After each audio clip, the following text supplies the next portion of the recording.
Hello aspirants. ఈ మధ్య ఉత్తరాఖండ్ రాష్ట్రము కొన్ని ముఖ్యమైనటువంటి కరెంట్ అఫైర్స్ అంశాలతో మనకు వార్తల్లో నిలిచింది.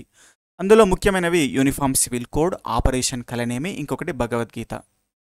భారతదేశంలో యూనిఫామ్ సివిల్ కోడ్ని అప్లై చేసినటువంటి మొట్టమొదటి రాష్ట్రంగా మనకు ఉత్తరాఖండ్ రాష్ట్రం నిలిచింది. రాజ్యాంగంలో ఆర్టికల్ 44 మనకు యూనిఫామ్ సివిల్ కోడ్ గురించి తెలియజేస్తుంది.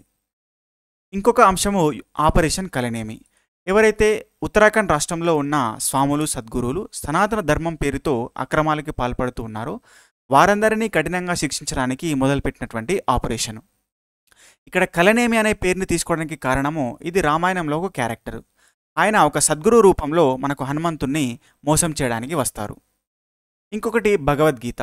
ఏదైతే సనాతన ధర్మ గ్రంథాల్లో ముఖ్యమైనదిగా చెప్తామో ఆ గ్రంథంలోని శ్లోకాలను ప్రతిరోజు స్కూల్లో మార్నింగ్ ప్రేయర్లో భాగంగా విద్యార్థులతో చదివించే విధంగా నిర్ణయం తీసుకున్నారు. వీడియో నచ్చితే లైక్ చేయండి, సబ్స్క్రైబ్ చేయండి.